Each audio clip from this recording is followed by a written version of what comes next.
Hello, and a very warm welcome to all of you from the English Story Nook. We are so glad you could join us for another story. Today, we're diving into a story about a brilliant architect who is about to achieve her biggest career goal. However, she is also fighting a silent battle that threatens to take it all away. Get ready to discover an inspiring story about the courage it takes to face your fears and the incredible things that can happen when you finally find your own voice.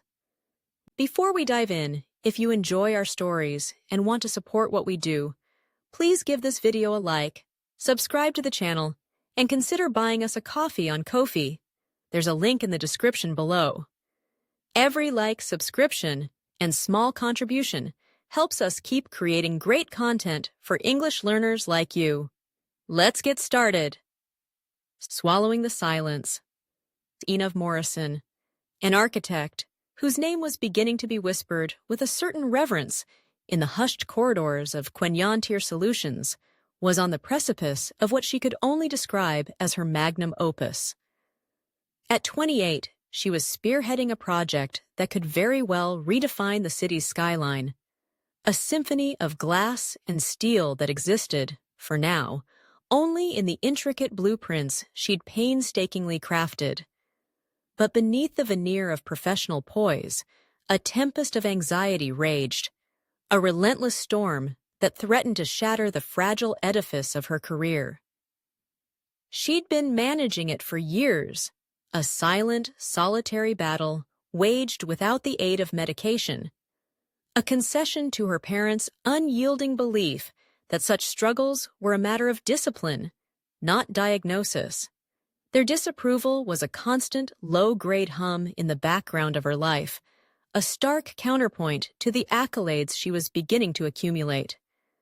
Vanita Mas, her therapist, a woman whose calm demeanor was a balm to Einav's frayed nerves, had been gently broaching the subject of medication for months. But Einav, a prisoner to the fear of side effects and the ignominy of her parents' judgment, had always demurred. The presentation was to be the culmination of months of tireless work, a performance before a panel of potential clients who held the fate of her project in their well-manicured hands. But as she stood before them, the carefully rehearsed words turned to ash in her mouth. A wave of panic, cold and suffocating, washed over her, leaving her gasping for air in the silent, expectant room. She stumbled through the presentation, her voice a thin, reedy thing, her hands trembling so violently she could barely hold the laser pointer steady.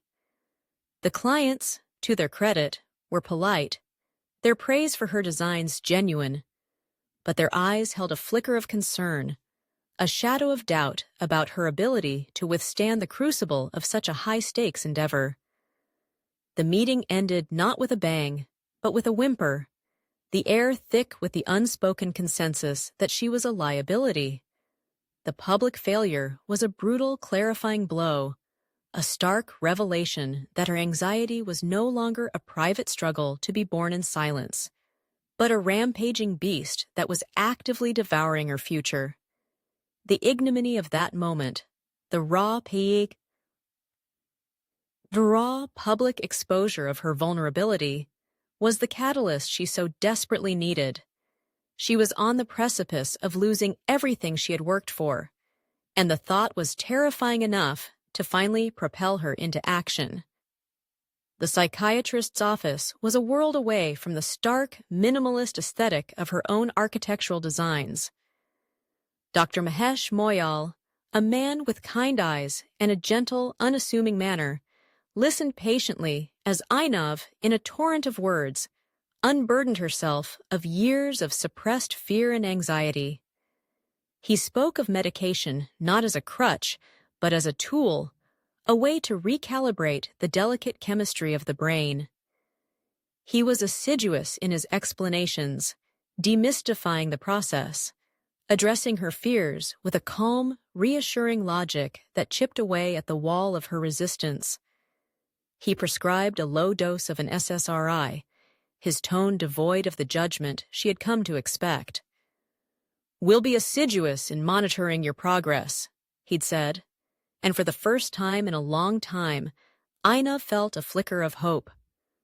The first pill was a small white tablet, a stark symbol of both her surrender and her rebellion.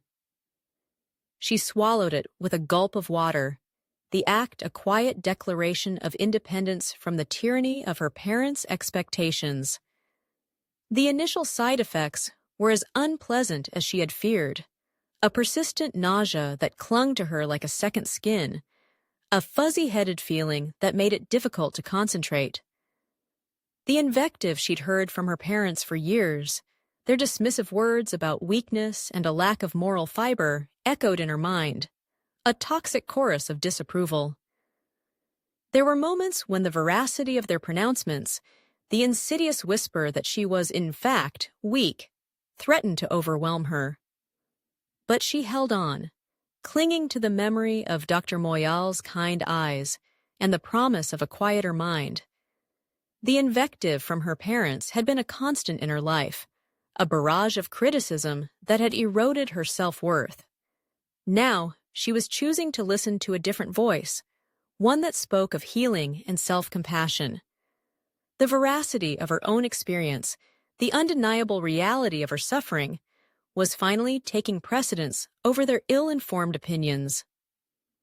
Slowly, almost imperceptibly at first, the storm began to subside.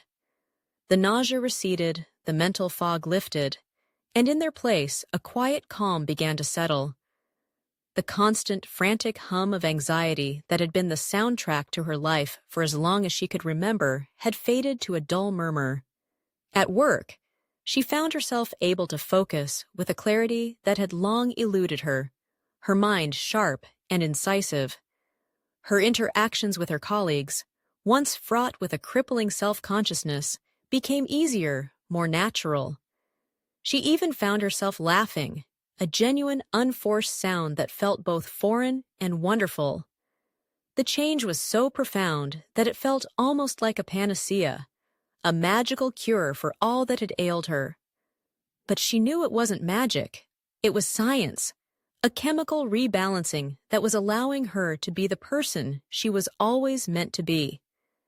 This newfound sense of well-being wasn't a panacea for all of life's problems, but it was a solid foundation upon which she could begin to build a more stable, fulfilling existence.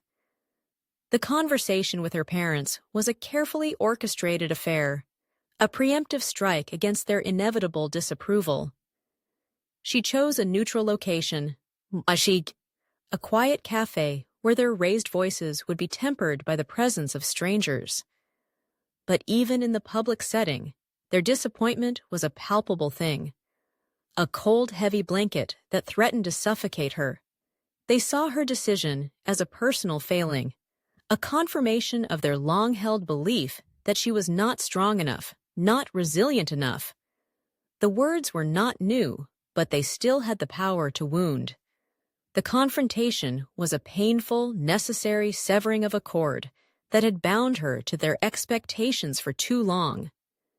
It was a declaration that their approval, once the ne plus ultra of her existence, was no longer worth the price of her own well-being.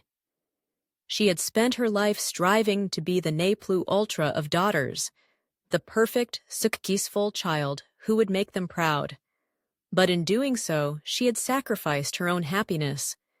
Now, as Sus, she was choosing a different path, one that prioritized her own mental health over their outdated, harmful beliefs. The email from the client arrived on a Tuesday morning, a single, subjectless line that sent a jolt of adrenaline through her. They wanted to meet again. The news was a validation, a tangible reward for the difficult choices she had made. In the weeks since their last disastrous encounter, she had been in regular contact with them, providing updates, answering questions. Her newfound confidence and clarity evident in every email and phone call. They had noticed the change, the shift from a frazzled, anxious young woman to a poised, confident professional. This second chance was a testament to her resilience, a testament to the fact that she was more than her anxiety. It was a prophylactic against the despair that had threatened to consume her, a shield against the lingering voices of doubt. She saw this opportunity as a prophylactic measure, a way to inoculate herself against future professional setbacks by proving, both to them and to herself, that she was capable of handling the pressure. The day of the final presentation dawned bright and clear, a stark contrast to the storm that had raged within her just a few short months ago. There was a flutter of nervousness in her stomach, but it was a manageable, even exhilarating sensation, a far cry from the paralyzing terror that had once held her captive. She stood before the clients, her voice clear and steady, her passion for her work a palpable force in the room. She moved through the presentation with a fluid grace, her words weaving a compelling narrative of her vision for the city's future. During the Q&A, a notoriously difficult board member posed a question so convoluted, so laden with technical jargon, that it would have sent the old Einav into a tailspin. But the new Einav, the one who had learned to breathe through the panic, to trust in her own intellect, took a moment, a deliberate pause, and then delivered an answer so articulate, so insightful, that a murmur of appreciation rippled through the room. From the back of the room, she saw them, her parents, their faces a mixture of astonishment and a grudging, undeniable respect. Their presence was a surprise, but not an unwelcome one. It was a silent acknowledgement of her transformation, a tacit admission that they had been wrong. The prolixity of the board member's question, its unnecessary complexity, was a test, and she had passed it with flying colors.